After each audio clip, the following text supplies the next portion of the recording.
열린우리교회 성도 여러분 안녕하세요. 한 주간 삶의 자리에서 다들 평안하셨는지요? 네, 성도님들 반갑습니다. 오늘도 성도님들과 함께 따뜻한 차 한 잔을 나누듯 아주 편안하면서도 또 우리의 영혼을 확 깨우는 오늘의 깊이 있는 말씀 나눔 시간으로 찾아왔습니다. 오늘 우리가 함께 펴놓고 깊이 들여다볼 자료가 있죠? 네, 지난 2026년 3월 8일이잖아요. 이태희 담임 목사님께서 주일 연합 예배에서 전해주신 그 설교 영상 그리고 설교문입니다. 맞습니다. 본문이 요한복음 16장 1절에서 6절이었고요. 설교 제목이 넘어지지 않도록 미리 말씀하십니다 였잖아요. 네, 현재 우리 열린우리교회에서 쭉 진행하고 있는 그 성령님과 동행하는 교회의 시리즈 중 하나였죠. 네, 그 시리즈의 흐름 속에서 이번 설교가 가지는 위치가 참 독특하면서도 정말 중요했던 것 같아요. 그렇죠. 사실 우리가 성령 충만이나 성령님과의 동행 이런 걸 떠올리면 보통 내 삶의 모든 문제가 스르르 풀리고 완전 탄탄대로. 네, 그냥 기쁨이 넘치고 긍정적인 이미지를 먼저 떠올리게 되잖아요. 그런데 예수님은 제자들을 떠나시기 직전의 그 애틋하고 중요한 순간에 굳이 고난과 박해라는 무거운 주제를 꺼내 드셨어요. 성령이 오시면 너희가 핍박을 받을 것이다. 이렇게 찬물을 쫙 끼얹는 듯한 말씀을 하신 거죠. 자, 이 부분을 한번 풀어보죠. 성령 충만하면 만사형통일 줄 알았는데 오히려 박해를 예고하셨다니 처음에 저는 이 간극이 참 낯설게 다가왔거든요. 아마 많이 성도님들도 비슷하게 느끼셨을 겁니다. 그런데 목사님께서 들려주신 비유를 딱 듣고 생각의 전환이 크게 일어났어요.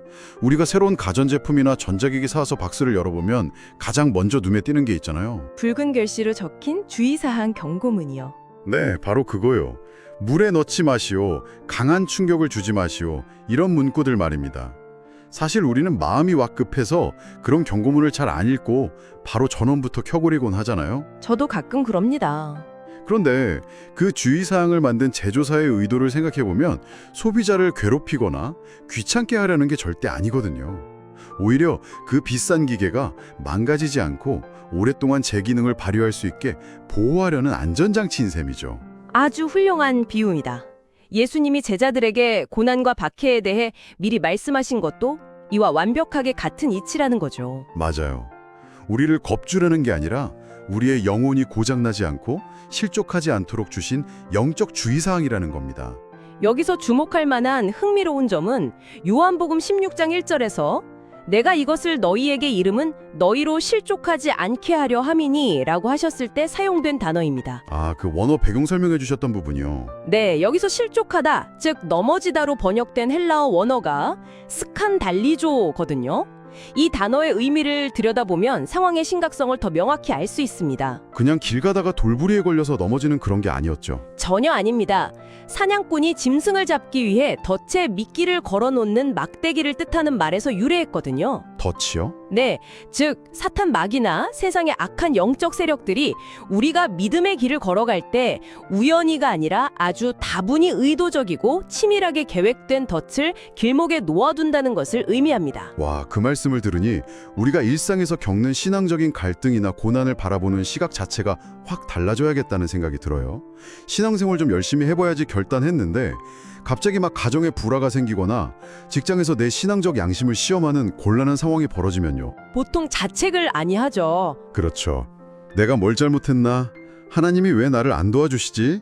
이렇게 원망하기 쉽거든요. 근데 그게 우연한 불행이 아니라 나를 무너뜨리기 위해 교묘하게 설계된 스칸달리죠. 즉 덫이라는 거군요. 정확합니다. 그 덫의 존재 자체를 사전에 인지하고 있는 것과 전혀 예상하지 못한 상태에서 무방비로 걸려버리는 것은 충격의 규모가 천지 차이입니다. 예수님은 제자들이 훗날 끔찍한 박해를 마주했을 때 패닉에 빠지지 않기를 바라셨던 거네요. 네, 주님이 말씀하신 그 덫이 바로 이거구나 하고 깨닫게 하시려는 목적이었죠. 이 대목에서 목사님이 아주 생생하게 나눠주신 군대 화생방 훈련 에피소드가 진짜 탁월했어요. 저도 그거 들으면서 옛날 생각나서 코끝이 찡해지더라고요. 군대 다녀오신 성도님들은 그 가스실의 공포 평생 못 잊으시잖아요.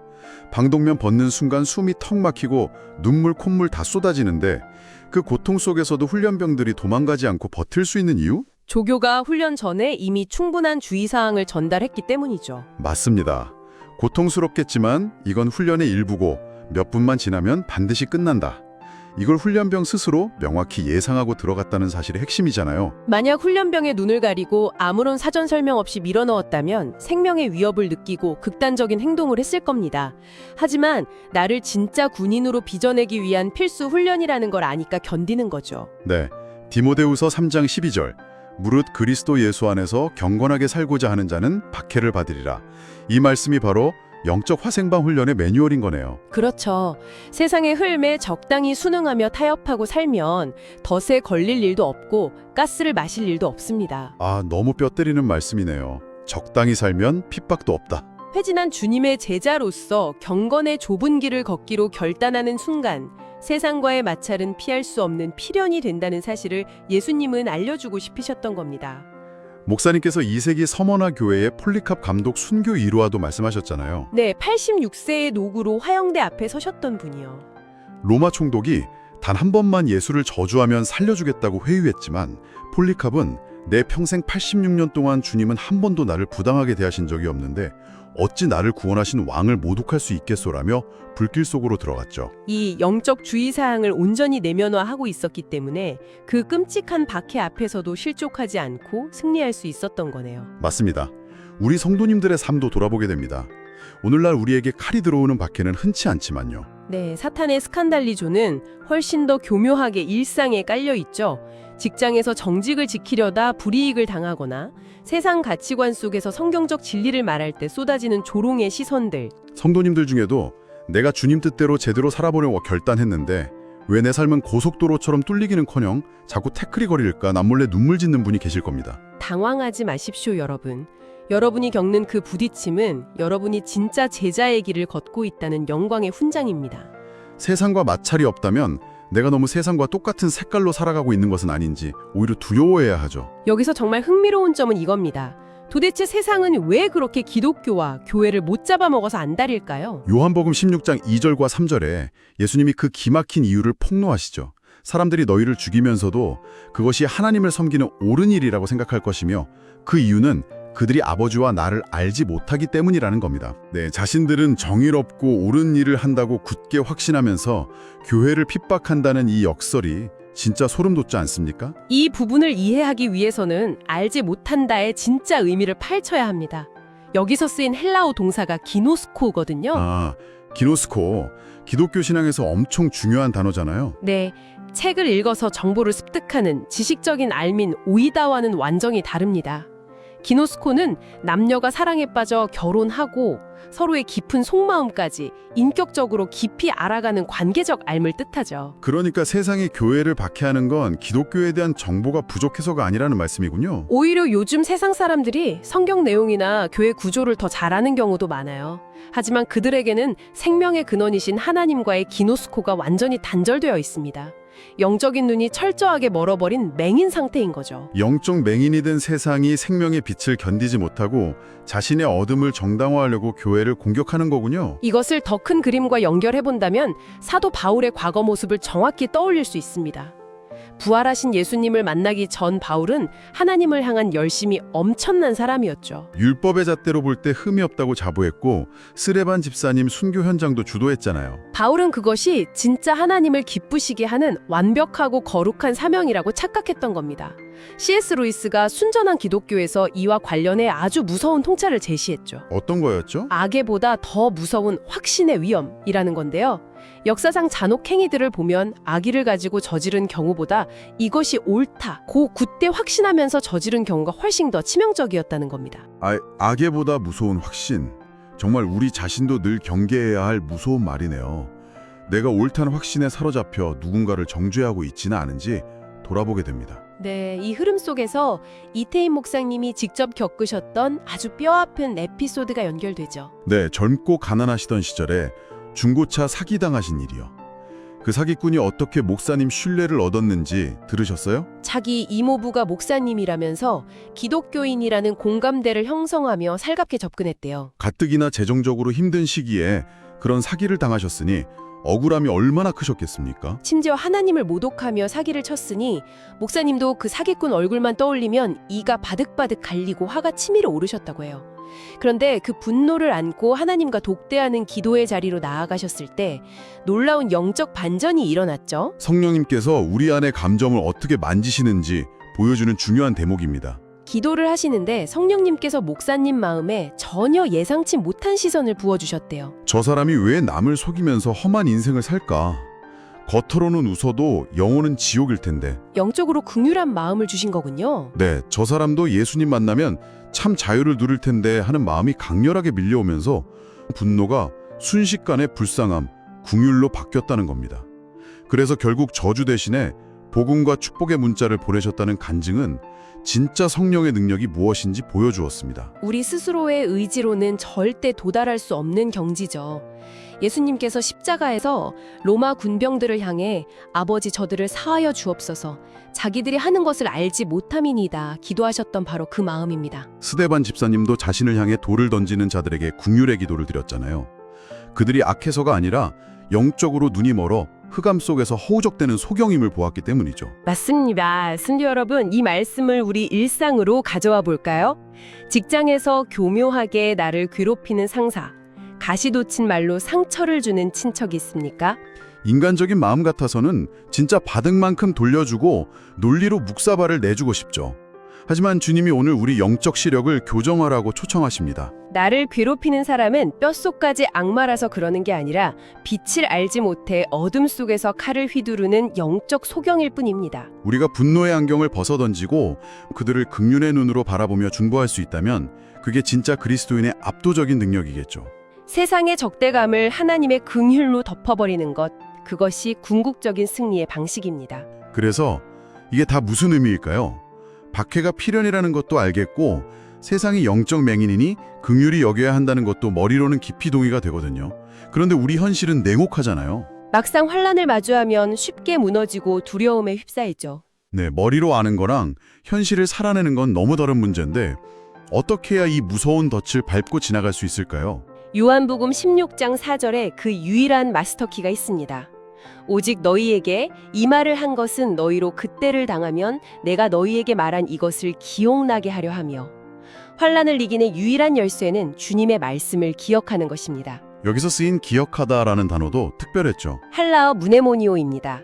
단순히 교과서 텍스트를 머리에 구겨 넣는 암기나 얕은 회상이 아니고요. 하나님이 주신 약속의 말씀을 꽉 붙잡고 내 심령 속에서 끊임없이 되새김질하며 내 삶을 지배하게 만드는 치열한 영적 작용을 의미합니다. 환난의 순간에 내 안에 심겨있던 그 말씀의 기억이 폭풍 속에 닻이 되어서 나를 붙들어준다는 거군요. 목사님이 들려주신 이등병 시절 포켓 성경 이야기 진짜 가슴에 진하게 남았어요. 군대 다녀오신 분들은 다 공감하실 텐데 이등병 때는 눈치 보느라 편히 쉴 틈이 없잖아요. 네, 근데 목사님은 그 숨막히는 환경 속에서도 영혼의 말씀을 채워야겠다는 갈급함으로 화장실에서 건빵 주머니에 있던 포켓 성경을 꺼내 외우셨대요. 그 한 구절을 마음에 품고 행군하는 내내 발걸음에 맞춰서 수십 번, 수백 번 되새김질을 하셨다는 거죠. 그 치열한 되새김질이 완벽한 무네모니옷의 실천인 거네요.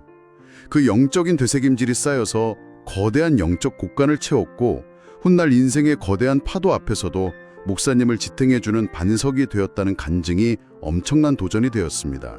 여기서 우리가 짚고 넘어갈 영적 완리가 하나 더 있습니다. 요한복음 14장 26절에 보혜사 성령님의 역할이 나오죠.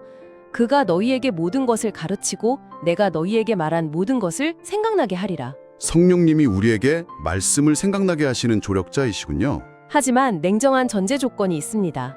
텅 빈 깡통에서 물을 짜낼 순 없듯이 내가 평소에 일상의 자리에서 듣고 읽고 묵상하여 내 심령의 곡간에 채워둔 말씀이 있어야만 위기의 순간에 성령님께서 그걸 꺼내어 무기로 사용하게 하신다는 겁니다. 골로새서 3장 16절에 그리스도의 말씀이 너희 속에 풍성히 거하여 라고 바울이 권면한 이유가 바로 이거네요. 빈 곡간에서는 꺼낼 양식이 없으니까요.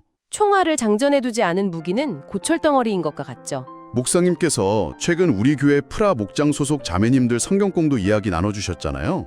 목장 식구들이 모여서 가십거리나 세상 이야기로 시간 허비하는 게 아니라 말씀 앞에 진지하게 앉아서 기도 제목 나누셨다고요. 하나님의 말씀을 잘 분별하고 그 뜻을 내 삶 속에 온전히 이루며 살기 원한다고 눈물로 기도하셨죠. 평소 목장이나 또 이렇게 생명의 말씀을 쪼개어 나누고 채우는 훈련이 환란을 대비하는 완벽한 예방주사라는 생각이 들었습니다.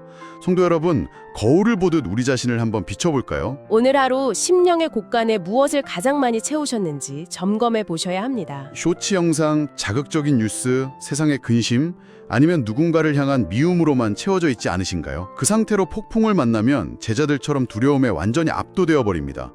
폭풍이 올 때 성경책 펴봐야 눈에 들어오지도 않아요. 일상이 평온하게 흘러가는 바로 오늘이 영혼의 곳간에 말씀을 채울 영적 골든타임입니다. 맞습니다. 고난이 오기 전 아무 일 없는 평온함 속에서 훈련이 되어 있어야 실전에서 그 말씀이 산소호흡기가 되어줄 테니까요.